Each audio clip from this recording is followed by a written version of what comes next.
Go back to Psalm 142. Psalm 142 there, written by David 3,000 years ago. With my voice I cry out to the Lord. With my voice I plead for mercy to the Lord. I pour out my complaint before him. I tell my trouble before him. When my spirit faints within me, you know my way. In the path where I walk, they have hidden a trap for me. Look to the right and see there is no one who takes notice of me. No refuge remains to me. No one. You know, it's cold and damp in that cave. Moisture collecting on the roof, dropping to the hard, cold floor. Pulled his cloak tightly around his shoulders and shivered. He had not come prepared for the dampness. I could stand the dampness, though, he thought, if I just had some food. Hunger pangs are gnawing at his stomach. You see, David was hiding. Jonathan's signal with the arrows had told him what he had feared, that King Saul was indeed trying to kill him. Then had followed his mad dash to a place of safety, some place where he could escape King Saul. And now David was hiding in this cave. Splat, splat, fell the drops. There was no way to start a fire. He had no food. He was cold, he was wet, and he was hungry. But you see, the greatest cold was not in his body. It was in his soul. And the greatest hunger gnawing at him was not hunger for food. It was hunger for companionship and for love. David could stand the dampness, the cold, the discomfort. Others had, he could too. He had been uncomfortable and in danger before on the field of battle. But then he had been surrounded by others who were there with him, fighting for the same cause. But now he was alone. He was alone. He could stand the discomfort. He could not stand the loneliness. You know, those of us who have never had to flee for our lives really don't understand how David felt. He had done nothing to Saul, absolutely nothing to Saul. His only crime was simply doing his best and trusting God. We're told in 1 Samuel 18:7, Saul has killed his thousands and David his tens of thousands. And Saul's his jealousy, it became a murderous rage. A hunted animal, that's what he was. Not even Jonathan could come to him, for that would betray his hiding place. He was alone, without family, without friends, all alone. No one seemed to care. No one, that is, but God. Then in that cold, dark, damp cave, David began to sing. He did not have his heart with him at the time, but his voice, soft as the wind and charged with emotion, it filled the cave. He had often sung to his sheep or to King Saul. Now he sang of his loneliness and of his faith. He sang of his feeling of being forsaken and how only God was with him. You know, the song that David sang in the cave of Adullam has been preserved for us today. We just read it. No doubt his feelings, his emotions, they were so strong, and that David never forgot what he had sung in that cave and then later wrote it down. In our Bible, it is the 142nd Psalm. You know, the emptiness of that cave and the yearning of his heart have echoed down through the years in the words of verse 4. Look back at it again. Look to the right and see, there is no one who takes notice of me. No refuge remains to me. No one cares for my soul. David was fortunate. David was fortunate in that he had his faith in God. He was able to believe that even when men had forsaken him, God was still near. But I'm afraid that there are many out there today Too many out there today in our world that don't have that kind of faith. And the cry of their hearts may often be, no one cares for my soul. A little lady up in years rose early and cooked her breakfast. But for some reason she wasn't hungry, so she went outside and got the paper. My, but aren't people busy, she thought, doing so many things.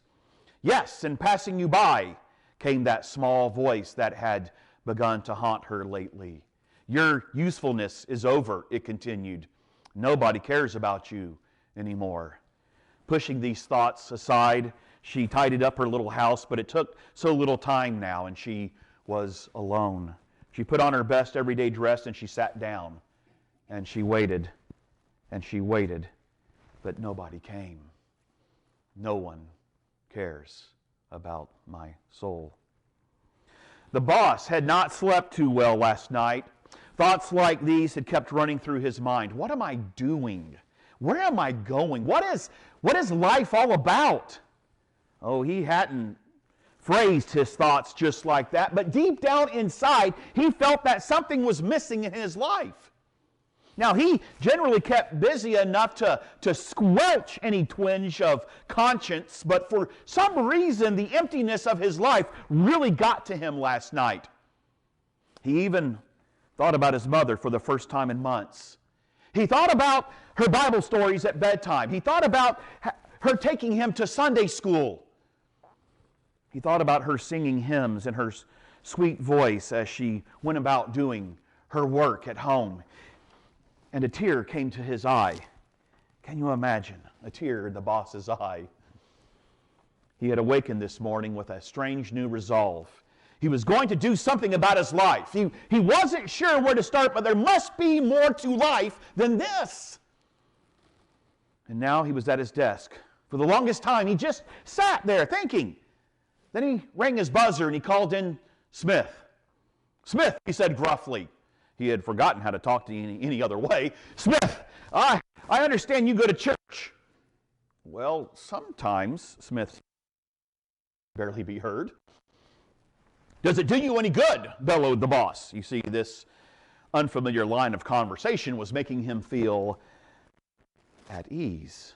Oh, I really don't know, sir, Smith said hesitantly. More silence. Now what do I say, thought the boss. The silence stretched on. And finally, he muttered, oh, get on out of here. And beat retreat. And the employees wondered why the boss seemed to holler even louder than usual all day long. No one cares for my soul. He had been a bigwig on earth. Now he appeared rather small as he stood before the mighty throne of God. And his record was being reviewed. Your mother and father were both poor. He nodded his head. You worked hard to get an education. Had to get ahead in life. You were successful in your job. Well, I like to think so. I got a lot of promotions. And then the record began to touch on some things that were really important. And he developed a little twitch in his right eye. So you had no interest in God. Didn't you have a Bible in your home? Asked the voice. Well, yes, but didn't anyone ever invite you to go with them to Sunday school or to church? Well, yes, but... Oh, he knew he was without excuse. He could not deny the justice of it, but it still tore at his soul, and now he was trembling all over. And then he turned his face to those still waiting. You, he pointed, you are my neighbor. Why didn't you tell me about God? You, pointing to another, you worked with me. Did you know about this judgment day? Then why didn't you tell me? And there was no answer. One after another, heads dropped in shame. No one answered. There was no answer. And finally, there came a word from the voice, and he moved to the left. But these words stayed behind to haunt those who were still waiting their turn. You never mentioned him to me. You never mentioned him to me.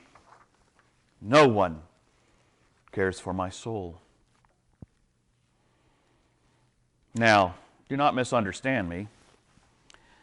These that we have mentioned had a personal responsibility too. Of course they did. The little lady up in years should have busied herself in helping others instead of for someone else to call upon her. The boss and the worker could have learned the will of God if they had really wanted to. You see, they had to care too. But, do I care? Do you care? Do we care? An announcement was made in the morning service about old Mrs. Carter being confined at home and that she would appreciate visitors. But as the service continued, Mrs. Carter was soon forgotten, and it wasn't until dinner, when they were relaxing, that the wife remembered the announcement about Mrs. Carter. Isn't it too bad about old Mrs. Carter, she said, as she laid down for a nap. Yeah, it is, the husband replied as he turned on the TV. Do we care? A moving van had been outside the house across the street all day. When George came in, he tossed his hat on the bed and kissed his wife and said, "Look, we have some new neighbors." "Looks that way," she replied. That night at the supper table, the subject came up again. "I suppose we ought to go over and be friendly," said the wife. "Wouldn't hurt," came the answer. "Should we invite them to church?" "Oh, they probably have their own church," she said. Pass the potatoes. Do we care? The new girl at school didn't quite fit in. Her clothes weren't as good as some of the others. She even talked a little differently. And she seemed to be standing around alone most of the time. Going home that night, Deborah and Yvonne, they were discussing her and some of other matters. "Pretty pitiful, isn't she, Deborah?" "Yes," said Yvonne. "I wish someone would clue her in on her clothes." "You going to be in Sunday school this Sunday?" asked Deborah. "Sure. You?" "Of course. But I sure get tired of our teacher talking about inviting others. I don't know of anyone to invite." "Do you know anybody to invite?" "No, I don't either." Do we care? Folks, it is possible, and I'm afraid, that our lives have become so self-centered, so complicated, so full of things that we no longer care. Folks, we've got to start caring, not only for the sake of others, but for the sake of our souls too. What does it mean to care? It means to care because someone needs that care. It means to see the potential in others. It means to express our love in concrete ways, to speak words of encouragement, to help lift burdens and lighten loads. And it means, above all, to try to introduce them to Jesus. Ladies and gentlemen, if we fail in this, we have failed to do the most important thing for them in all eternity. For we are told in Matthew chapter 28, verses 19 and 20, "Go and make disciples of all nations, baptizing them in the name of the Father and the Son and the Holy Spirit, and teaching them to obey everything I have commanded. And surely I will be with you always to the very end of the age." Do we care? Do we really care?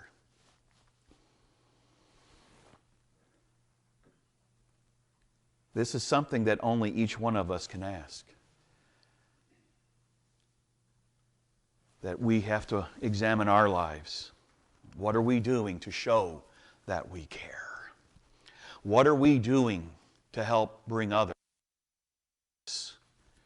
Or are we just coming here on Sunday morning and then leaving once it's over and go about our complicated lives? Do we care? We better.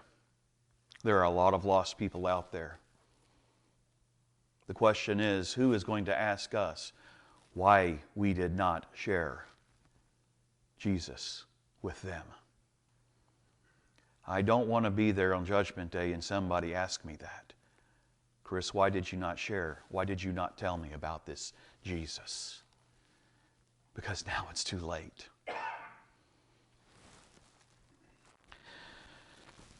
Let's talk to them about Jesus.